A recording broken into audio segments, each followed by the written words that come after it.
네, 김용환입니다. 같이 말씀 묵상하겠습니다. 매일 이렇게 말씀을 나눌 수 있어서 얼마나 감사한지 모릅니다. 말씀을 묵상하고 또 그 말씀이 내 삶에서 역사하는 것을 경험하는 것, 그것만큼 또 큰 축복이 없는 것 같습니다. 우리는 뭐에 이렇게 빠져서 살잖아요. 그런데 한평생 잘못된 것에 빠져서 사는 것, 그래서 나중에 후회하는 사람들이 참 많은데요. 이렇게 하루를 말씀을 통해서 또 같이 시작하고 살아갈 수 있어서 감사합니다. 선조왕을 여러분 아시죠? 선조왕은 좋은 왕이었을까요? 안 좋은 왕이었을까요? 즉위 초반에는 이황, 이희, 당대 최고의 석학들을 등용해서 유학 정치를 꽃피웠습니다. 그래서 어떤 문화적인 정치적인 전성기를 맞이했죠. 그런데 나라가 오랫동안 평화, 그러니까 태평성대를 누리자 조금 변질되기 시작했습니다. 국방을 소홀히 하고요. 조정은 분당 정치로 사람들이 대립 속에서 서로 싸우면서 지내게 되었죠. 결국에 율곡 이의 10만 양병설을 들었지만 그것을 그 권고를 귀담아 듣지 않고 그냥 원로원들의 조언을 버린 르호보암처럼 그냥 그게 뭐가 중요해 하면서 태평성대를 즐겼죠. 사실 우리가 이렇게 뭔가 평화로울 때, 괜찮을 때 위기감을 갖고 준비하고 또 내가 너무 이렇게 아니란 것은 아닌가 이렇게 돌아봐야 되는데 사람이 어리석어서 잘 될 때는 그냥 내가 잘해서 또 앞으로 문제가 없겠지 이렇게 살아가는 것이죠. 그래서 선조 왕은 좋은 왕이었지만 나중에는 태평성대를 누렸지만 결국에 국방을 약화시켰고요. 안 좋은 왕으로 평가를 받게 되었습니다.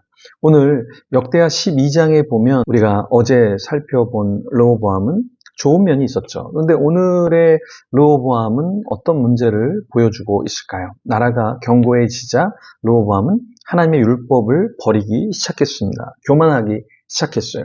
그러니까 우리가 성경에서 보는 인물은 처음부터 교만하고 죄를 짓는 그런 인물이 아니라 처음에는 그래도 긴장도 하고 또 하나님을 경외도 하지만 계속해서 뭔가 태평성대를 누리고 심판이 없는 것 같이 생각되어질 때 사람은 타락하게 되는 거죠. 이거는 우리도 마찬가지일 겁니다.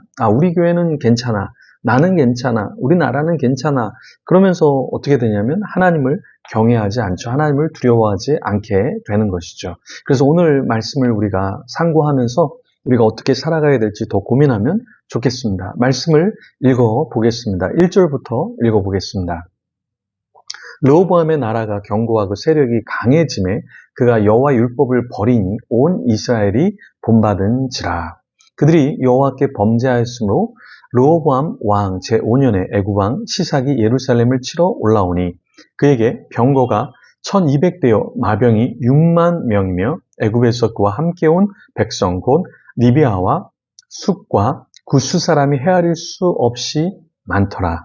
자, 르호보암이 나라를 견고하게 했다고 했습니다. 1절에. 그리고 세력이 강해졌다 그랬어요. 근데 문제는 무엇이냐면 자기의 세력이 강해지니까 하나님의 율법을 버렸다라고 말하고 있습니다. 우리는 때로 하나님 돈이 많아지게 해주세요. 하나님 어떤 것이 잘 되게 해주세요. 제 기도 제목이 이렇게 이루어지기를 원합니다.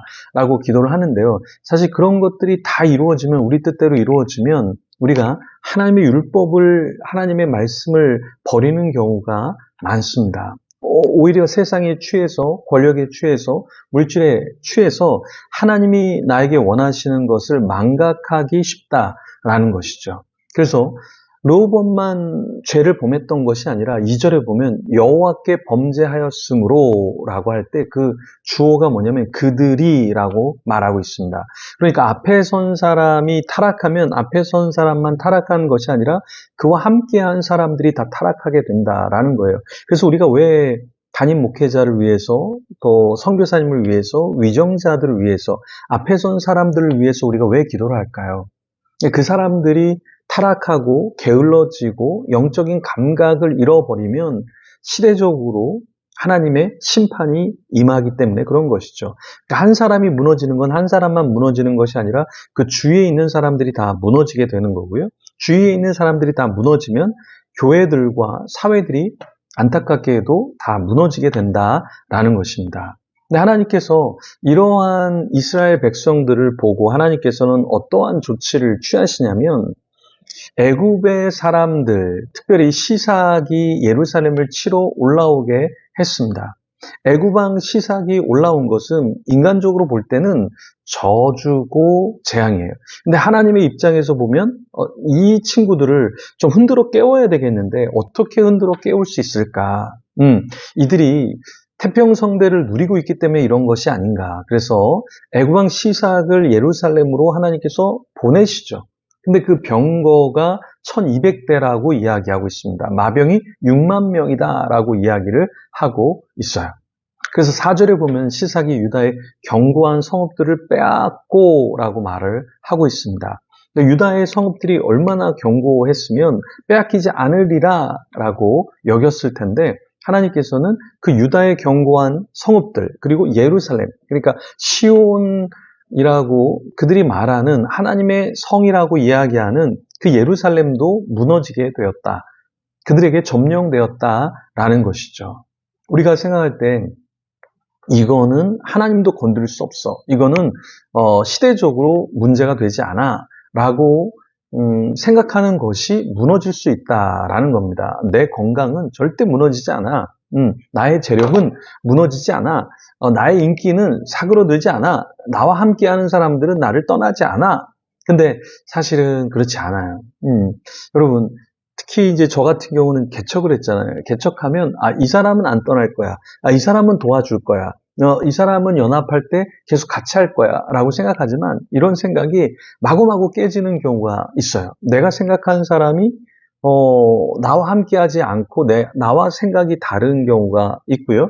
내가 의지했던 사람들이 떠나는 경우도 있고요. 또 내가 이러한 것은 좀 제공받을 수 있겠지 하는데 그런 것이 산산이 무너지는 경우가 있습니다. 근데 때로는 애굽 왕 시삭이 쳐들어오는 것처럼 나에게서 좋은 관계였던 사람이 나를 적대시하는 경우도 우리는 인생에서 경험하게 되죠. 이러한 일들은 사실 무엇을 말하는 것입니까? 하나님을 의지하게 하시는 거죠. 솔로몬이 만든 금방패 얼마나 자랑스러웠을까요? 르호보암이 그런 금방패를 보면서 얼마나 흐뭇했을까요? 근데 9절에 보면 애굽 왕 시상이 올라와서 예루살렘을 치고 여호와의 전 보물과 왕궁의 보물을 모두 다 빼앗아가요. 그리고 솔로몬이 만든 금방패도 빼앗은지라 이렇게 말하고 있습니다. 그러니까 그런 화려한 금방패도 다 뺏기게 되는 거죠. 태평성대를 누렸는데 부를 누렸는데 하루아침에 다 뺏기게 되는 거죠. 우리도 그런 인생일 수 있다. 우리도 다 뺏길 수 있어요. 내가 정말 중요하게 생각하는 재물도 건강도 인기도 사람들의 사랑도 다 사라질 수 있다라는 것입니다. 그래서 우리는 하나님을 더 바라보면서 겸손해야겠죠. 같이 기도하겠습니다. 하나님 감사합니다. 때로 나의 계획대로 내가 생각하는 대로 무언가 이루어질 거라고 생각합니다. 실제로 이루어집니다. 그리고 태평성대를 누립니다. 그렇지만 그런 것에 취해서 하나님도 어쩔 수 없고 나의 이러한 안정감은 계속 유지될 것 같습니다. 그렇지만 비바람이 치고 태풍이 몰려옵니다. 인생에서 의지했던 사람들이 떠나고 적대시되고 괴로운 인생을 살게 됩니다. 그렇지만 이 모든 것이 하나님께서 흔들어 깨우시고 다시 하나님을 보게 하신다는 것을 깨닫게 하여 주시고 알게 하여 주시고 다시 주님을 찾게 하여 주시옵소서. 예배의 자리를 다시 사수하게 하여 주시옵소서. 감사합니다. 예수님 이름으로 기도합니다. 아멘. 계속해서 기도하며 주님 앞에 나가겠습니다.